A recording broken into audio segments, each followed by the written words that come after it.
2016 was the annus horribilis for President Jacob Zuma, a year he'd rather forget. His family and friends stood accused of capturing him in the state. Gross domestic product growth in South Africa was barely a percentage point, and unemployment rocketed to over 27%. So how many of the 2016 hangovers continue to haunt us, and what can President Jacob Zuma say to spread some much needed cheer during the State of the Nation address? This is the Moneymakers. I'm Bruce Whitfield. Tonight we talk about the opportunities that the President should use in the State of the Nation address with Andre Roux, Professor of Economics at the University of Stellenbosch Business School. Andre Roux, good to have you with us. I mean, the hangover of 2016 feels like it's got a long tail, and it's the thirst of that hangover is not going to be quenched anytime soon. I'm afraid you're right. Good evening. The hangover, of course, is not only confined to what's happening here at home. I think the whole wide world probably feels that last year wasn't such a great year. You know, we think about some fundamental changes in economic ideology, Trumpism, Brexit, a move towards protectionism come to mind, the restructuring of the Chinese economy with lower growth, commodity prices recovering a bit, but still way below what they were. We see that the Great Recession of 8-9 years ago has still not completely subsided. So all in all, not only for us, but for the whole wide world, things are moving in a new direction. One could even argue that we're facing an age of almost austerity and moderation, which might not be a bad thing. You know, on reflection, we might discover that the years before 2008 were based on some kind of false hope, too much credit, too much debt, which is simply not sustainable. But certainly here closer to home, as you pointed out in your introduction, our economy growing barely, if we're lucky, at 0.5% last year.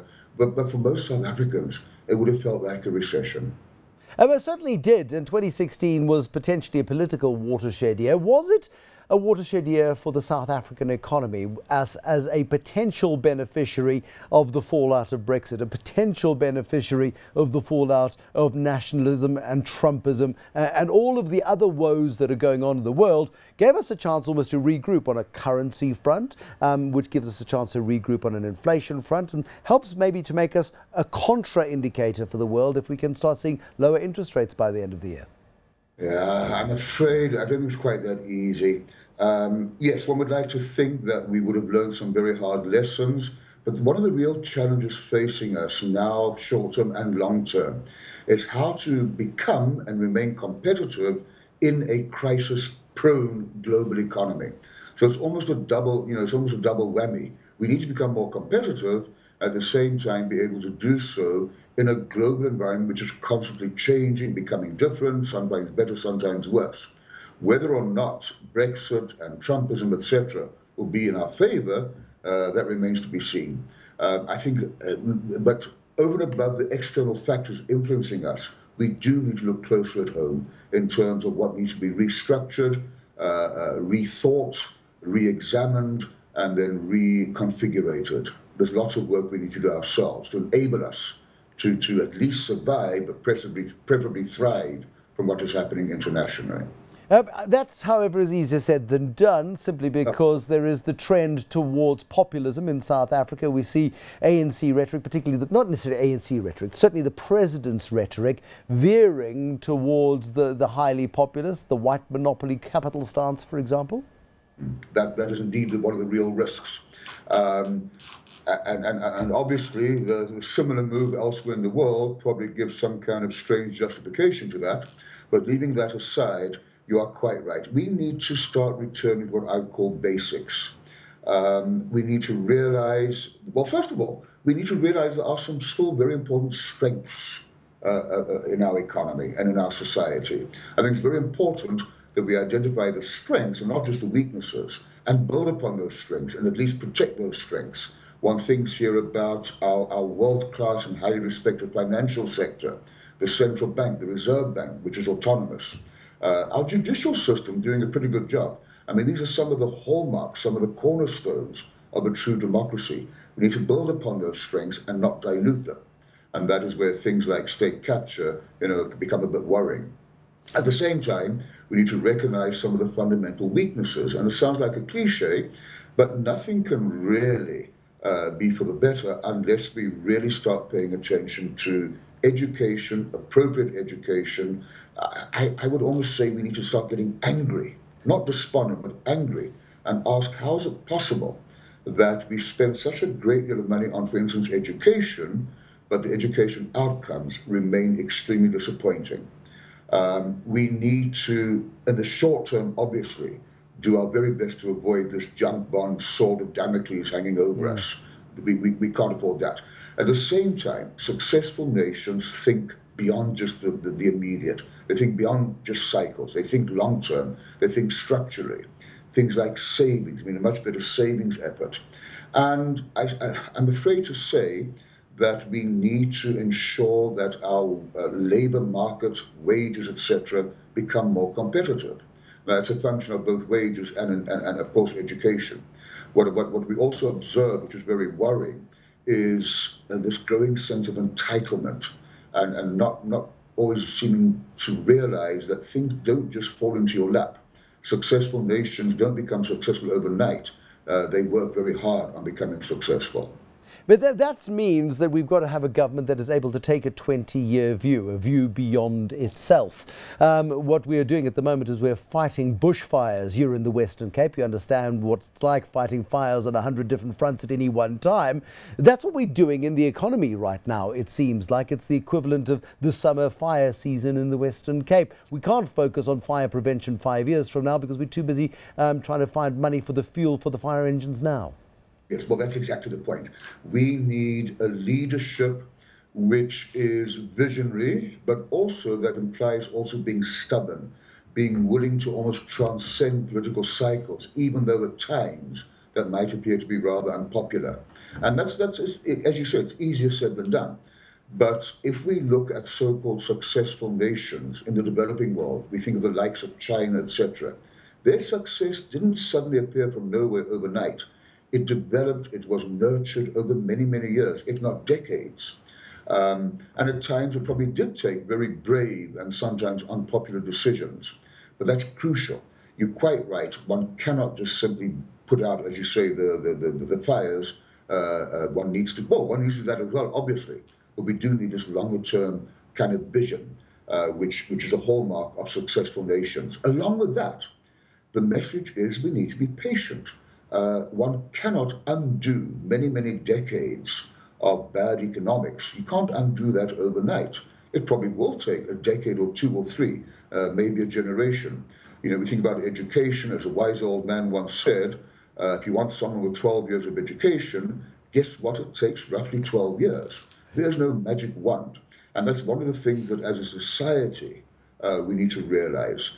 Things can improve, but not overnight. There is no quick fix. 5-year plans don't do it. In a racially divided society like South Africa, where the lottery of your birth can often determine the sort of leg up that you get in a country. If you are a poor person sitting in Alexandra or a poor person sitting in Khayelitsha, they're going to take the notion of time and to ask you to stick it where the sun don't shine, aren't they? Absolutely. I mean, that's why I said you need, you're quite right. I mean, imagine saying to somebody, look, I know you've been poor for 20 years, but please be patient for another 20 years, things will come right. I mean, that's rather difficult. That is why, as I say, you need a political leadership that is willing to take the blows of unpopularity and be able to take the moral sort of advance, the moral high ground, and convince people that when all is said and done, in the longer term, one needs to be patient. You know, I mentioned a bit earlier, and I know it's a boring topic, but savings are crucial for economic success. A country like China saves around about 43% of its GDP. We barely save 16%. But again, savings is very boring, because if you're saving, it means you're not spending. It does mean making a sacrifice, as we call opportunity cost. And again, that is where leadership, and not just political leadership, I would hasten to say corporate leadership, civil leadership, all kinds of leadership must be taking the lead here and pointing out these truths, these home truths. Our real unemployment rate probably is close to 40%, much higher than the 27% official number. How do people living below the breadline contribute to a savings culture in a country where people are barely surviving on a monthly basis? Well, let's rather look at those who are not unemployed and how they are saving. Personal savings in this country at the moment as a share of household income is negative. Which I think tells the whole story. You know, you take many countries elsewhere in the world who are much poorer than we are, who nonetheless have a better savings rate. You see, savings is also a way of thinking. It's a mindset. Unfortunately, we're not very fond of it. Given a choice, we'd rather borrow money. And indeed, that's one of our big problems. We have become a nation of debtors. Not only government, but also households. Household debt levels have risen to somewhere between 75 and 90% over the last couple of years, after being as low as 50 or 60% for the previous few decades. So again, it becomes that kind of mindset, moving away from the sense of entitlement to the sense of empowerment. The President is going to deliver his State of the Nation address Thursday night. The Finance Minister will deliver his State of the Nation address, perhaps a more relevant State of the Nation, when he delivers the budget speech just 2 weeks' time. My sense is that budget speech is going to be more important. I mean, the President will set a political tone, but the Finance Minister is going to be talking nuts and bolts of what we do have, what we don't have, and how he's going to bridge the gap between those two. I think you're quite right. I think obviously preying very heavily on the mind of the finance minister will be this sort of Damocles, this jump on status. And given that, it's highly unlikely, and in fact highly undesirable, to expect any kind of expansionary fiscal policy. Unfortunately, what that means is, and he's been warning us for some time, some kind of tax increase. And probably a tax increase paid primarily by the more affluent members of society, be that individuals or the corporate sector. No handouts, I would imagine, trying very desperately to not balance the budget, but to at least reduce the budget deficit and continue to convince the credit rating agencies that things are more or less in control. It's unfortunate timing. It's unfortunate that as we're moving into low economic growth, that we have forced ourselves into a corner whereby we need to almost adopt a policy of austerity, both from the Minister of Finance, but also, of course, monetary policy.